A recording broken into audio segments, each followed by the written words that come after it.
Okay, now we're going to move on to Brazil. So we're delighted to have with us Lara Velho. So Lara, there you are. Why don't you come up and join us on stage? So Lara is executive producer and a director with Terra Brasilis Filmes. So tell us a little bit about your company. Okay, I own Terra Brasilis Filmes, which is a small production company, independent production company in Brazil.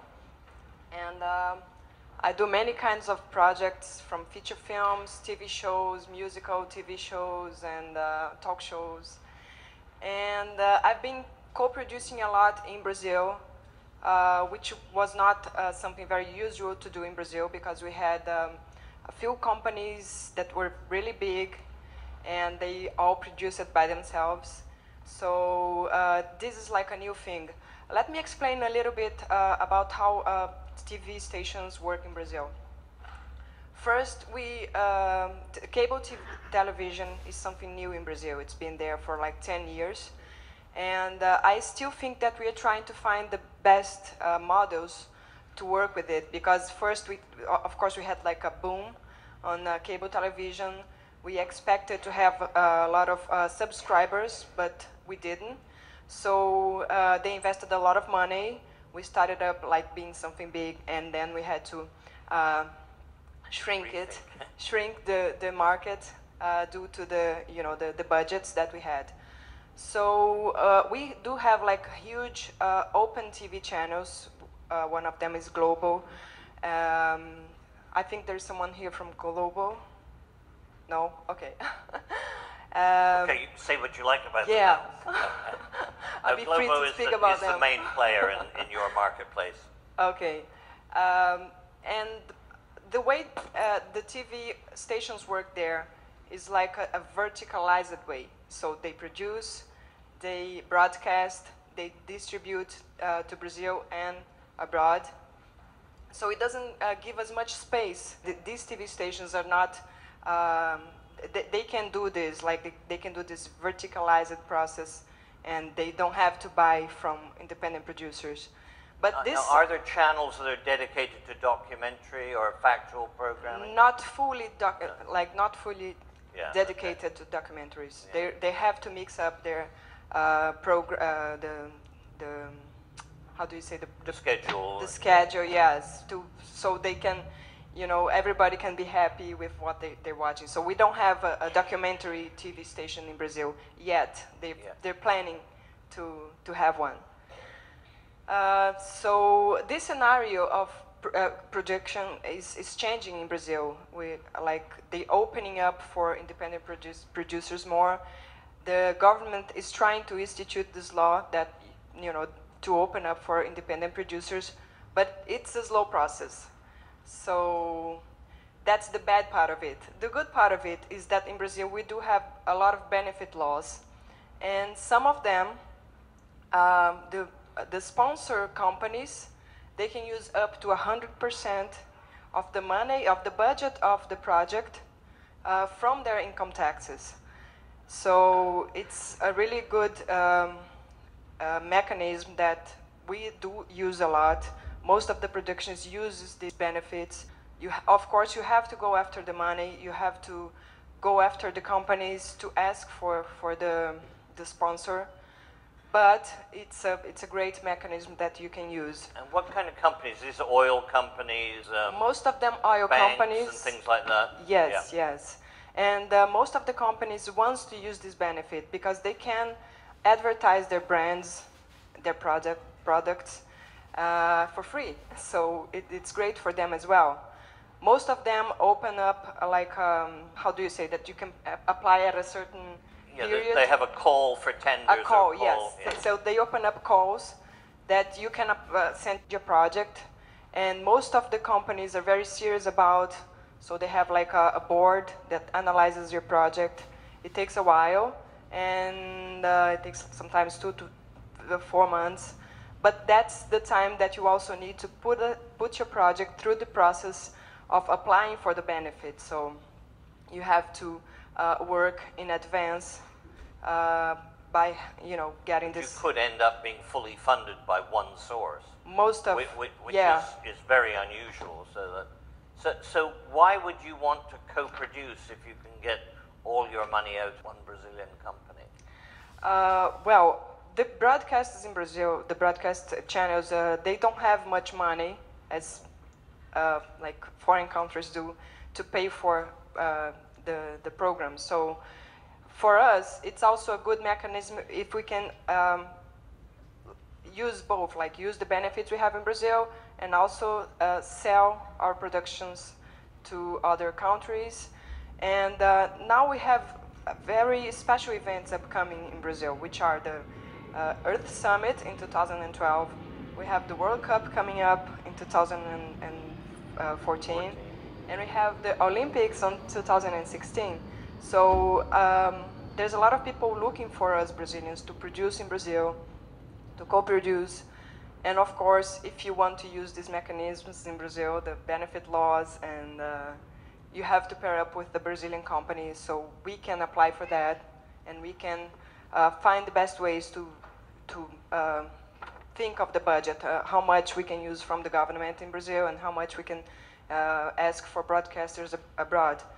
Another good thing is in Brazil we also have a benefit law that benefits international companies that are also based in Brazil, like Universal Channel, Discovery Channel, History Channel. They can use the money that they're supposed to send abroad, like a percentage of the taxes they have to pay. So a lot of them uses that in Brazil to produce content in Brazil for their TV spots. But if I come to Brazil and want to do it on my own, I wouldn't qualify. But if I find a producer like you and say, let's do this together, then that production would qualify. Yes, it needs to be a Brazilian company. We need to have all the papers okay, so to apply for this. And we also have to tell the government how we're going to use this money, how much we are using from these laws and how much we are asking from the broadcasters abroad.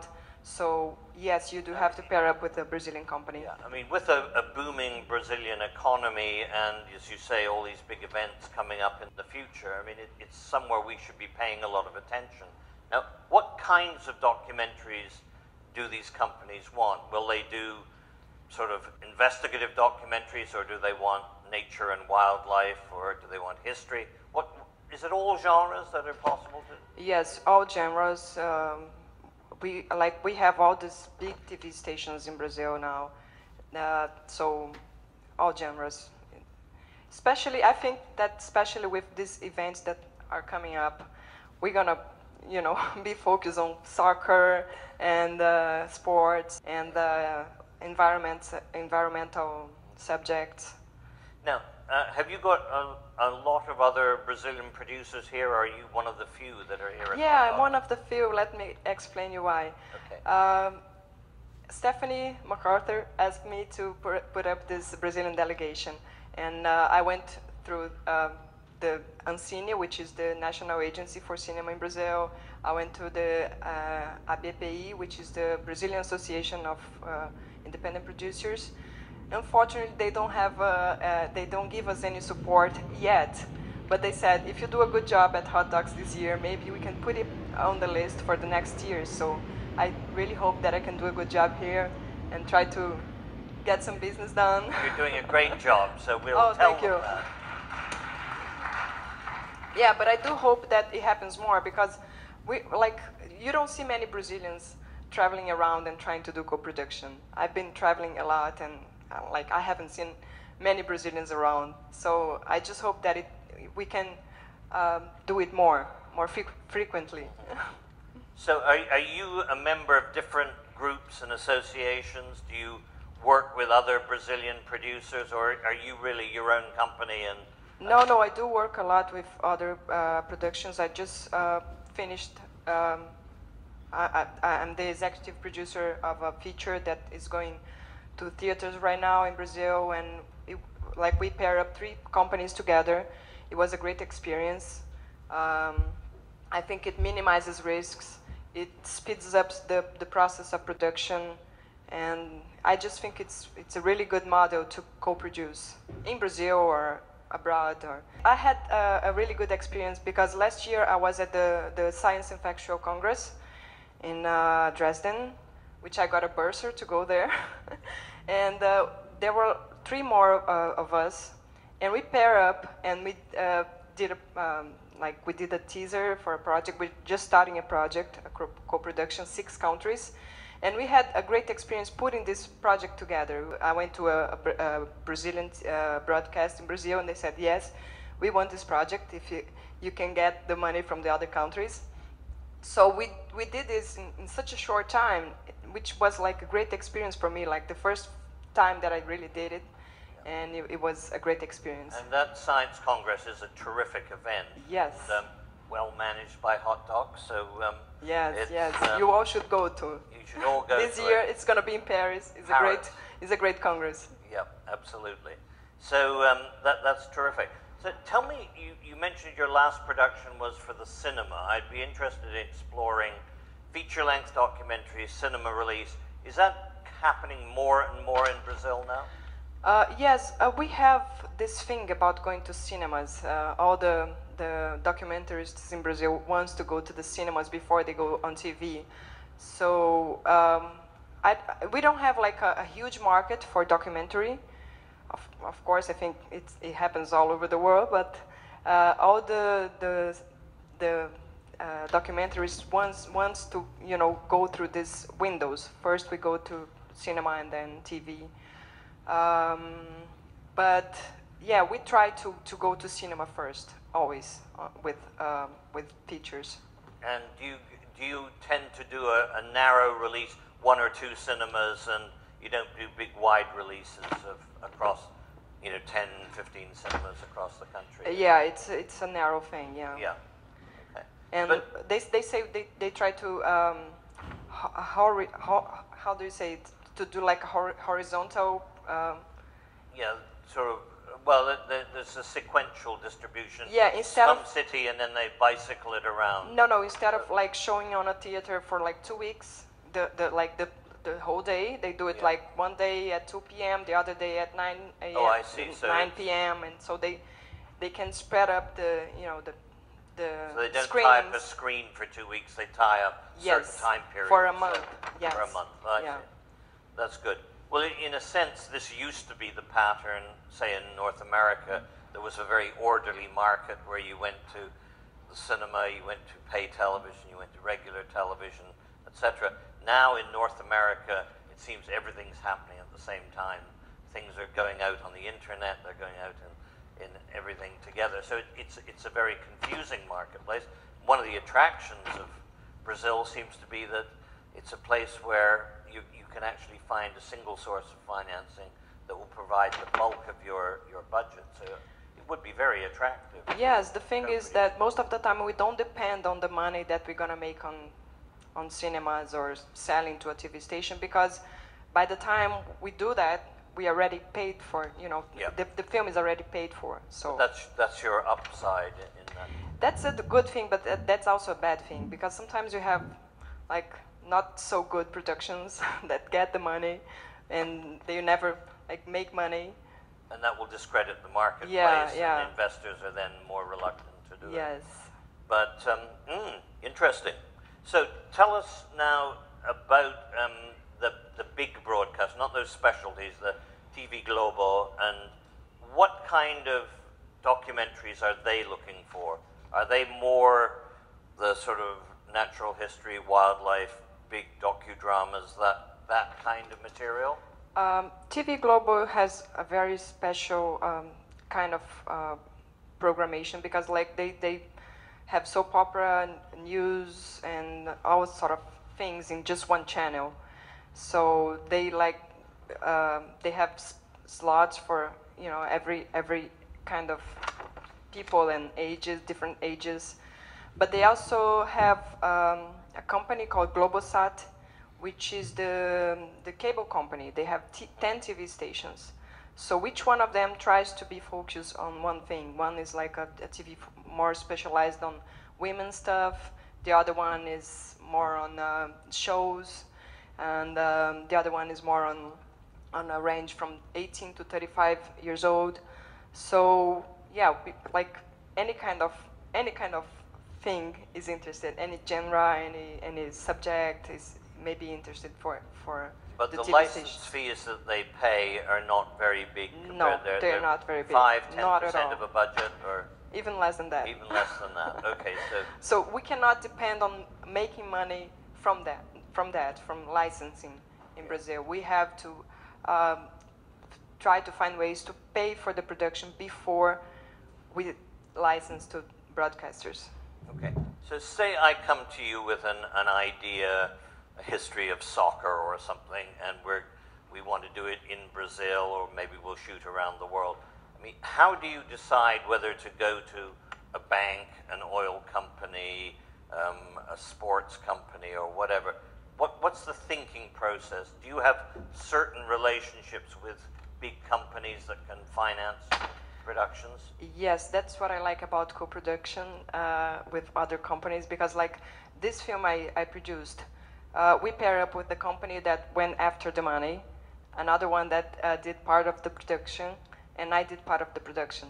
So we have to do a math, like think of how much you can get from a TV, because besides licensing, we do have co-productions with TV stations. So we can go to a TV station and ask them, how much can you give for this project? We can go to 2 TV stations and offer them also like a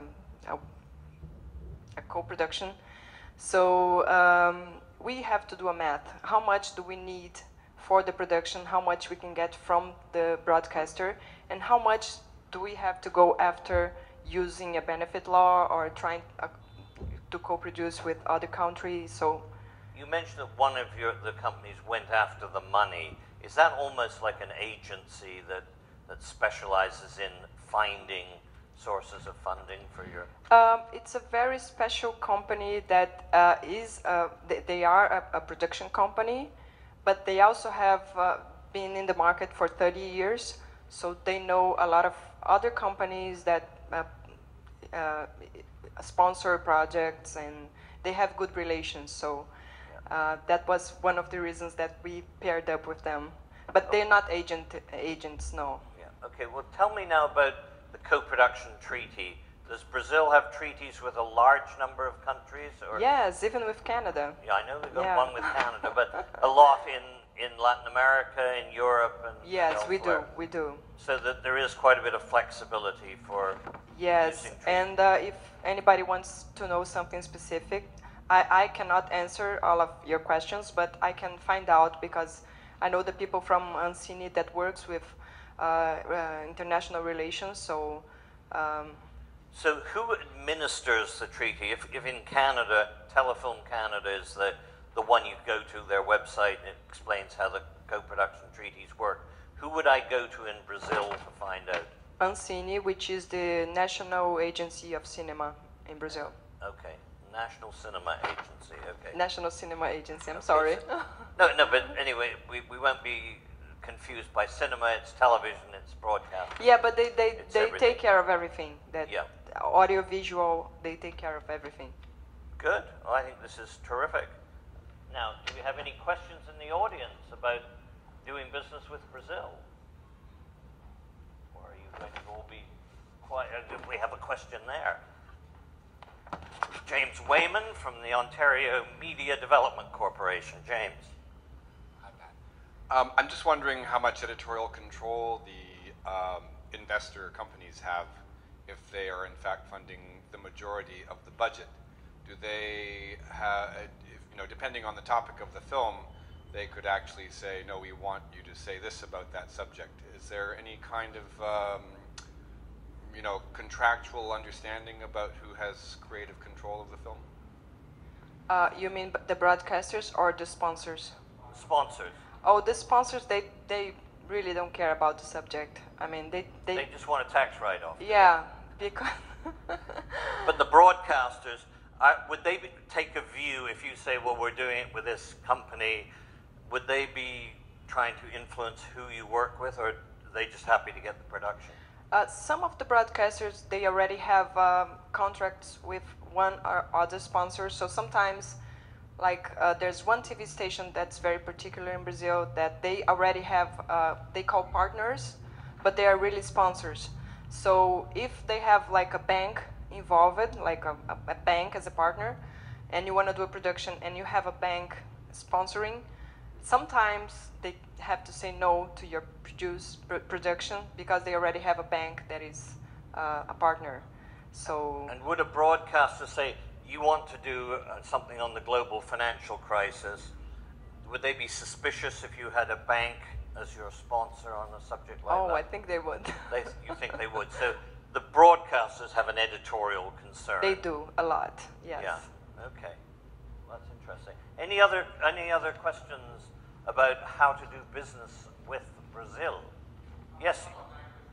Okay. Yes. Now, Portuguese is the language. Now, yes. do you tend to dub programs that come in, or do you tend to subtitle? In Brazil, dubbing is very strong, and we have a great dubbing. We have great dubbing production companies and people who does that. We do dub everything mostly, and we do have a problem in Brazil because we are like an island. We speak Portuguese, and we are surrounded by countries that speak Spanish. So we are kind of isolated from the Spanish market, but yeah, we dub a lot, and we do it very nicely. Yeah. Tell me, how are relations with Portugal? Do you do a lot of co-production with Portugal, or?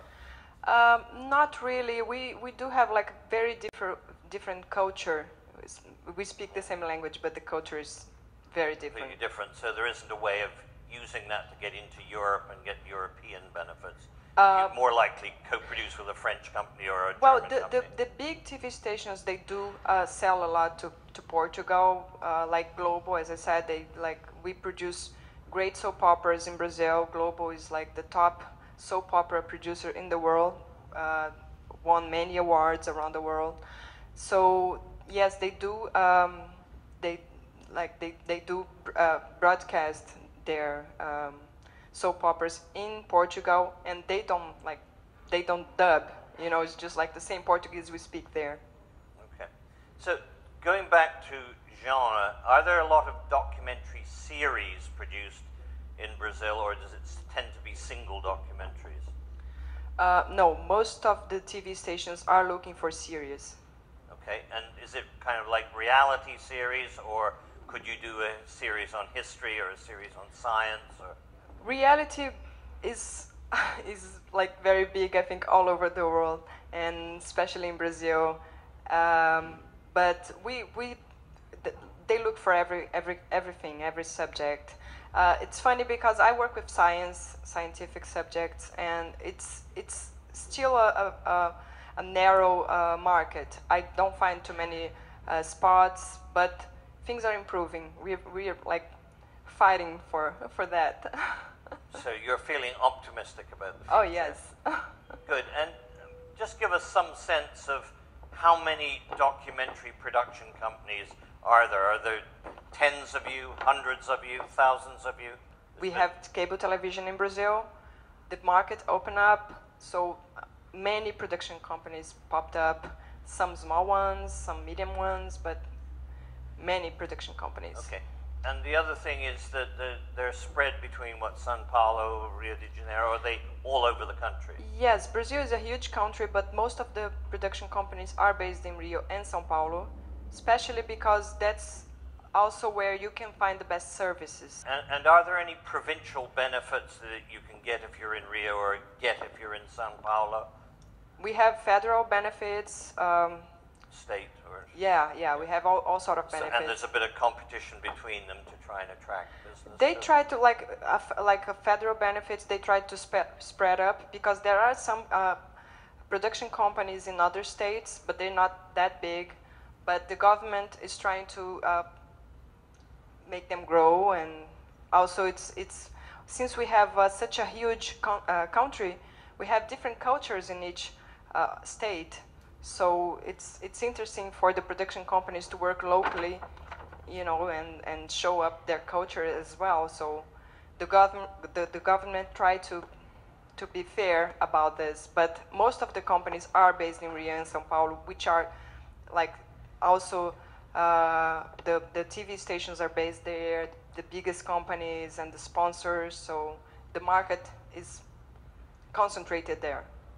Great. Well, Lara, you've been terrific. Thank you very much for telling us all about Brazil, and we hope you'll come back with a big delegation next year. Thank you. Lara Velho from Brazil.